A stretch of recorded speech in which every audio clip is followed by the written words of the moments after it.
அன்பு நேயர்களே, வத்திக்கான் வானொலி இன்று உங்களுக்கு வழங்கவிருப்பது மொனாக்கோ நாட்டிற்கான திருத்தந்தை 14ஆம் லியோ அவர்களின் ஒரு நாள் திருத்தூது பயண நிகழ்வுகள்.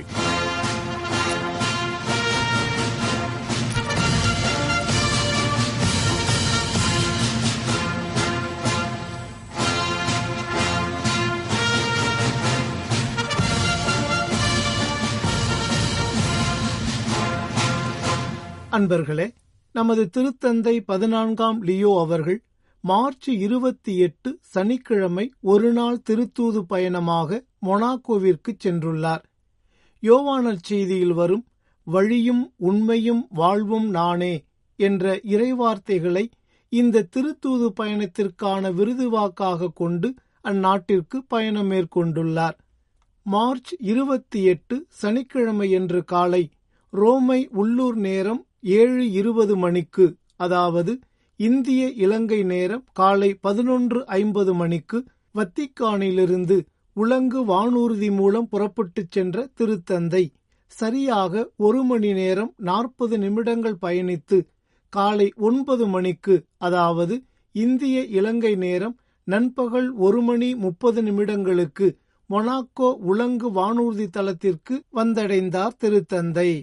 அப்போது திருத்தந்தையை மொனாக்கோவின் இளவரசர் 2ஆம் ஆல்பர்ட் மற்றும் அந்நாட்டு அரசு அதிகாரிகள் அன்புடன் வரவேற்று மகிழ்ந்தனர்.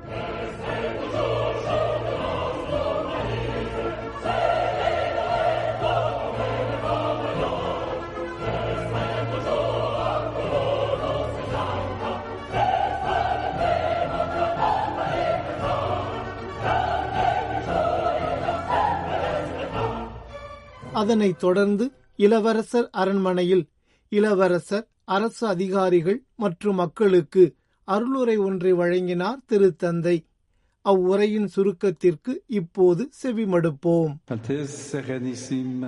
Chers frères et sœurs, je suis heureux de passer cette journée parmi vous et d'être le premier des successeurs de l'apôtre Pierre des temps modernes à se rendre en principauté de Monaco, une cité-État qui se distingue par les liens profonds qui l'unit à l'Église de Rome et à la foi catholique.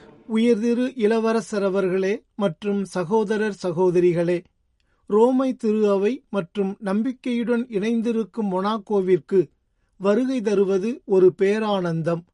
மத்திய தரை கடலை பார்த்தவாறு அமைந்துள்ள உங்கள் சிறிய சுதந்திரமான நாடு சந்திப்பதற்கும் சமூக நட்பிற்கும் அழைக்கிறது. தனிமையில் அச்சுறுத்தப்படும் இவ்வுலகில் நீதி, சட்டம் மற்றும் சேவை ஆகிய விழுமியங்கள் நமக்கு வழிகாட்ட வேண்டும். நாம் இறைவனின் பராமரிப்பில் நம்பிக்கை வைப்பதால் நமது வரங்களை அனைவரின் நன்மைக்காக பயன்படுத்த வேண்டும். இறையாட்சி பணிவு நிறைந்த ஒரு விதையைப் போல இருந்தாலும் யாரும் ஒதுக்கப்படாமல் இருப்பதை உறுதி செய்து நம்மிடம் உள்ளதை பகிர்ந்து கொள்ள நம்மை அழைக்கின்றது.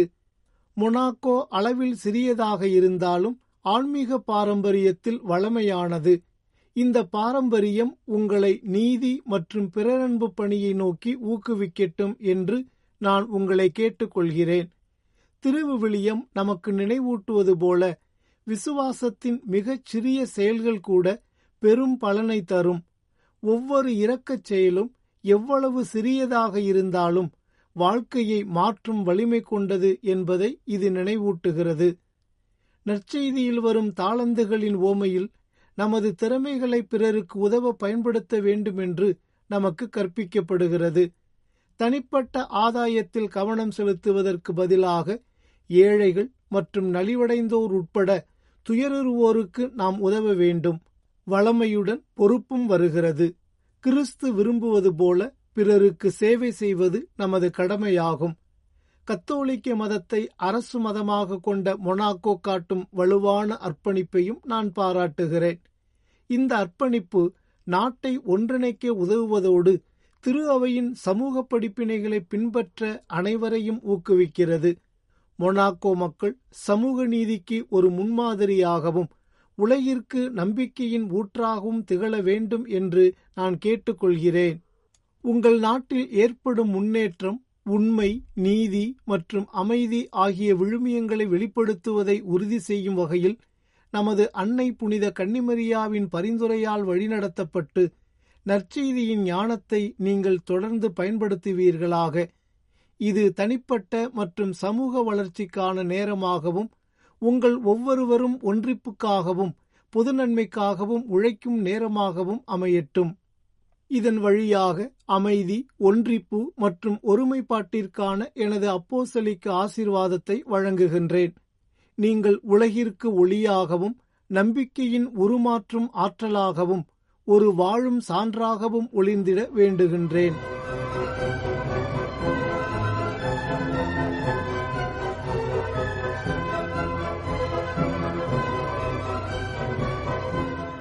பிரியமானவர்களே, இதனைத் தொடர்ந்து புனித அமலோற்பவ அன்னை பேராலயத்தில் கத்தோலிக்க சமூகத்துடன் நண்பகல் இறைவேண்டல் கொண்டாட்டத்தில் பங்கேற்றார் திருத்தந்தை.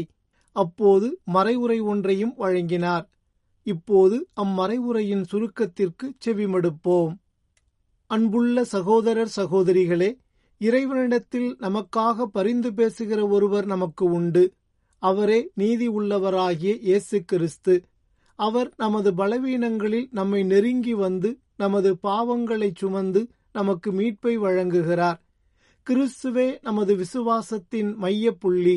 அவர் தமது இரக்கத்தினால், கருணையினால் இறைவனோடும் பிறரோடும் நம்மை ஒப்புரவாக்குகிறார். அந்த இரக்கம் நம்மை குணமாக்கி உருமாற்றி நம்மை உறவு ஒன்றிப்புக்குள் வழிநடத்துகிறது. பல்வேறுபட்ட மக்கள் வாழும் இந்த மொனாக்கோவில் உங்கள் தலத்திரு அவையானது இறைவனுடைய அன்பை வெளிப்படுத்துகிறது. மேலும் அனைத்து மக்களையும் அவருடைய பிள்ளைகளாக ஏற்று வரவேற்கிறது. கிறிஸ்துவுக்குள் தேசத்தாலோ அல்லது சமூக அந்தஸ்தாலோ எந்த பிரிவினையும் இல்லை. நாம் அனைவரும் ஒன்றாயிருக்கின்றோம். கிறிஸ்துவை பின்பற்றுபவர்களாக நாம் மனித மாண்பை பாதுகாக்கவும் நற்செய்தியை பரப்பவும் சமூகத்தில் ஒடுக்கப்பட்டவர்களுக்காக குரல் கொடுக்கவும் கடமைப்பட்டிருக்கின்றோம்.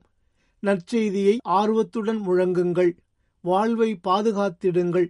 மேலும் சமூகத்தின் அனைத்து நிலைகளிலும் நீதிக்காகவும் ஒருமைப்பாட்டிற்காகவும் குரல் கொடுங்கள். உயிருள்ள விசுவாசமானது காலத்தின் தேவைகளுக்கு பதிலளிப்பதாக இருக்க வேண்டும். அது கருத்தரிப்பு முதல் இறப்பு வரை மனித வாழ்வை பாதுகாக்கவும் நீதியும் இரக்கமும் கொண்ட ஒரு சமூகத்தை கட்டி எழுப்பவும் நம்மை வழிநடத்த வேண்டும்.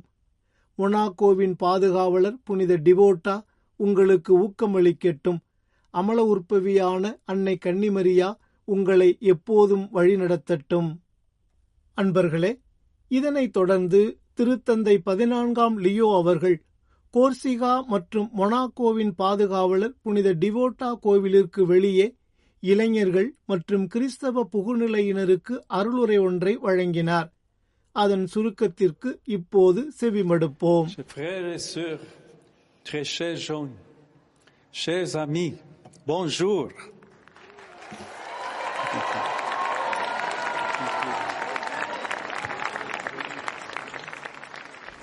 Je suis heureux d'être ici avec vous.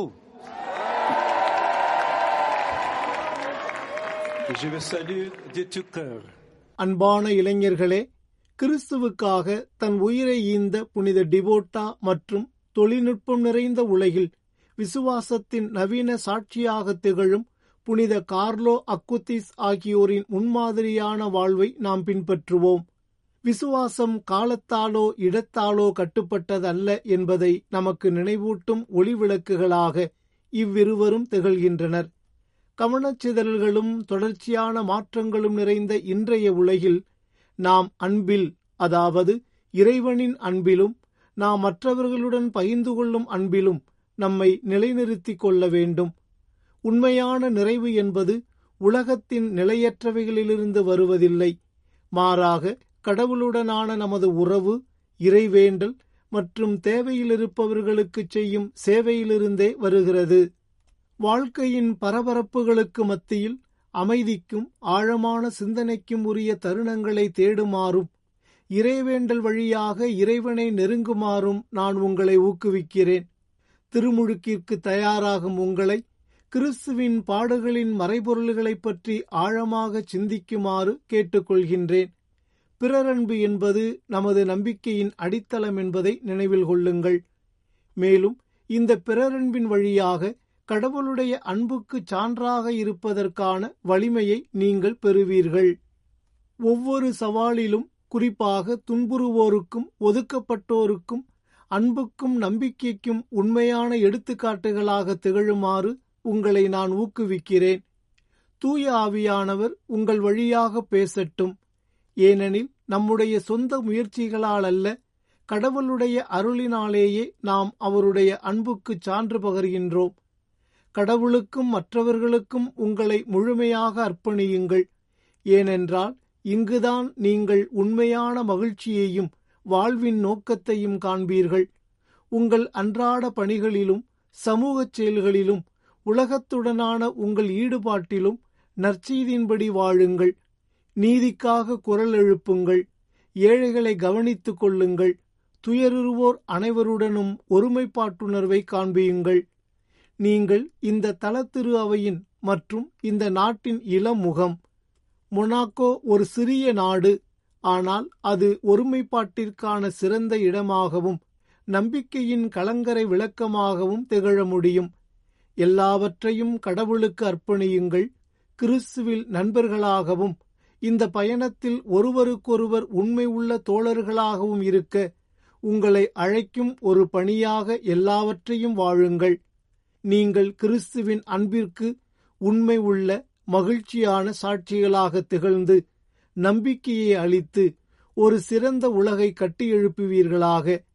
நான் உங்கள் அனைவரையும் அன்னை புனித கன்னிமரியா, புனித டிவோட்டா மற்றும் புனித கார்லோ அக்குதிஸ் ஆகியோரின் பாதுகாப்பில் ஒப்படைக்கின்றேன். உங்கள் அனைவருக்கும் எனது அப்போஸ்தலிக் ஆசிரை வழங்குகின்றேன். பிரியமானவர்களே, இறுதியாக சிறிது நேர ஓய்வுக்கு பிறகு திருத்தந்தை லியோ அவர்கள் 2ஆம் லூயிஸ் கால்பந்து மைதானத்தில் திருப்பலிக்கு தலைமை தாங்கினார். இப்போது அவரது மறைவுரையின் சுருக்கத்திற்கு செவிமடுப்போம். அன்புள்ள சகோதரர் சகோதரிகளே, இன்றைய நற்செய்தியில் லாசரை உயிர் பெற்றெழச் செய்த பிறகு இயேசுவுக்கு யூத தலைமைச் சங்கம் விதித்த மரண தண்டனையை பற்றி நாம் அறிய வருகிறோம். அன்பின் இந்த செயல் அவருடைய நற்செயல்களுக்காக அல்ல, மாறாக அச்சத்தினாலும் அதிகாரத்தை தக்க வைத்துக் கொள்ளும் ஆசையினாலும் அவரை கொல்லும் திட்டத்திற்கு வழிவகுத்தது. இது விதியல்ல, மாறாக இறைவனின் திருவுளத்திற்கு எதிராக எடுக்கப்பட்ட ஒரு தெரிவு. இயேசுவின் நம்பிக்கை ஊட்டும் செய்தி ரோமையர்களின் பழிவாங்கும் நடவடிக்கையை தூண்டும் என்று தலைவர்கள் அஞ்சினர். அவரை மெசியாவாக ஏற்றுக்கொள்வதற்கு பதிலாக அவர்கள் அவரை ஒரு அச்சுறுத்தலாக கண்டனர். அவர்களுடைய அச்சம் அவர்களை சட்டத்தை மீறும்படி தூண்டியது. ஆனால் கடவுள் தமது மீட்பின் திட்டத்தை நிறைவேற்றுவதற்காக அவர்களுடைய தீச்செயலை பயன்படுத்திக் கொண்டார். அவ்வாண்டின் தலைமை குருவாயிருந்த கயபா தன்னை அறியாமலேயே இயேசு தம் இனத்திற்காகவும் தம் இனத்திற்காக மட்டுமன்றி சிதறி வாழ்ந்த கடவுளின் பிள்ளைகளை ஒன்றாகச் சேர்க்கும் நோக்குடன் அவர்களுக்காகவும் இறக்கப் போகிறார் என்று இறைவாக்காகச் சொன்னார். இன்றும் கடவுளின் செய்திக்கும் அதிகாரத்தில் இருப்பவர்களின் திட்டங்களுக்கும் இடையிலான போராட்டத்தை நாம் காண்கின்றோம். ஆனால் தீமை எவ்வாறாக இருந்தாலும் கடவுளின் இரக்கமே மீட்புக்கான உண்மையான பாதையாகும். இயேசு இறந்த லாசரை மீண்டும் உயிர்ப்பித்தது போலவே நம் ஒவ்வொருவருக்கும் மீட்புக்கும் ஒரு புதிய வாழ்க்கைக்கும் வாய்ப்பளிக்கின்றார். நம் உலகில் பலர் இன்னும் ஒடுக்கப்படுகிறார்கள். மேலும் பல அப்பாவி உயிர்கள் பறிக்கப்படுகின்றன. ஆனால் கடவுளின் என்றுமுள்ள நீதி நம்மை இறப்பிலிருந்து காப்பாற்றி நமக்கு நம்பிக்கை அளிக்கிறது.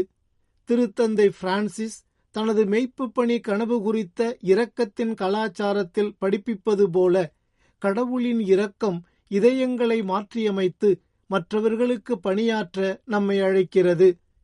இறைவாக்கினர் எசேக்கியேல் தம் மக்களை சிலை வழிபாட்டிலிருந்து விடுவிப்பதற்கான கடவுளுடைய திட்டத்தை பற்றி நமக்கு சொல்கிறார். அதிகாரம், செல்வம் அல்லது தற்பெருமை போன்று நம் இதயங்களை அடிமைப்படுத்தும் எதுவும் சிலைகளே.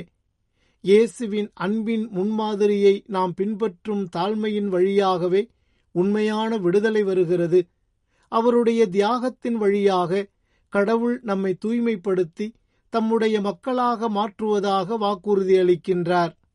அநீதி, போர்கள் மற்றும் துன்பங்களுக்கு மத்தியில் துக்கத்திற்கு பதிலாக கடவுளுடைய மகிழ்ச்சி மேலோங்குகிறது என்பதை நாம் நினைவில் கொள்வோம். அதிகாரம் மற்றும் செல்வத்தின் மீதான மோகம் நமக்கு மிகுந்த துன்பத்தை ஏற்படுத்துகிறது. ஆனால் நாம் கடவுளிடம் திரும்பும்போது இந்நிலை மாற்றம் பெறுகிறது என்பதை உணர்வோம். அவர் நம்மை தூய்மைப்படுத்தி நமக்கு அமைதியை கொண்டு வருகிறார். உண்மையான அமைதி என்பது மற்றவர்களை எதிரிகளாக அல்லாமல் சகோதரர் சகோதரிகளாக பார்க்கும் தூய்மையான உள்ளங்களிலிருந்து வருகிறது. மொனாக்கோ தல திரு அவையானது அமைதிக்கு சான்று பகரவும் அன்பின் வழியாக மகிழ்ச்சியை கொண்டு வரவும் அழைக்கப்படுகிறது. பிறக்காத குழந்தை முதல் முதியோர் வரை, நலமுள்ளோர் முதல் நோயுற்றோர் வரை அனைத்து மக்கள் மீதும் நீங்கள் அன்பு காட்டுங்கள். மிகவும் நலிந்தோரை பராமரிக்கவும் உண்மையான மனித வளர்ச்சியை ஊக்குவிக்கவும் அன்னை புனித கன்னிமரியா உங்களுக்கு துணை நிற்பாராக. தீமை அதிகப்படியாக தோன்றும் இந்த தவக்காலத்தில் ஆண்டவர் தமது உயிர்த்தெழுதலை ஆயத்தப்படுத்துகிறார். லாசரை போல நாமும் இறப்பிலிருந்து வாழ்வுக்கு உயிர் பெற்றெழ அழைக்கப்பட்டிருக்கின்றோம். ஆகவே விசுவாசத்தின் பாதையில் ஒன்றிணைந்து நடப்போம். உயிர்த்தெழுந்த கிறிஸ்துவின் வழியாக உலகிற்கு வாழ்வளிப்போம். உங்கள் அனைவரையும் கடவுள் ஆசீர்வதிப்பாராக.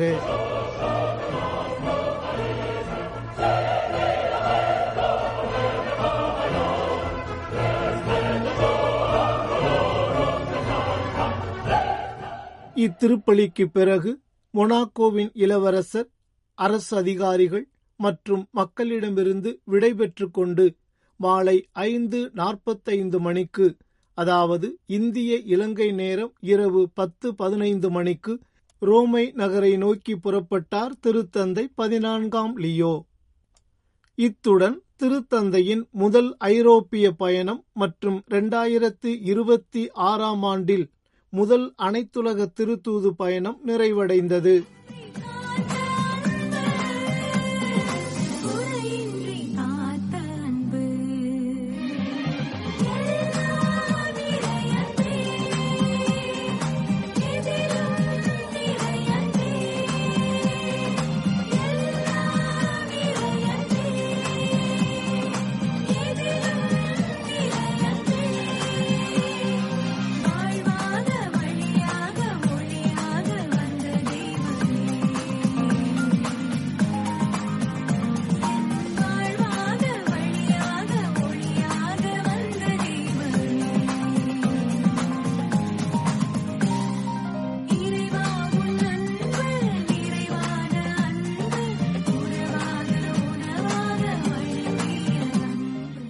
அன்பு நேயர்களே, இந்நேரம் வரை நீங்கள் கேட்டு இறையருள் பெற்று மகிழ்ந்தது வத்திக்கான் வானொலி வழங்கிய மொனாக்கோ நாட்டிற்கான திருத்தந்தை 14ஆம் லியோ அவர்களின் ஒரு நாள் திருத்தூது பயண நிகழ்வுகள்.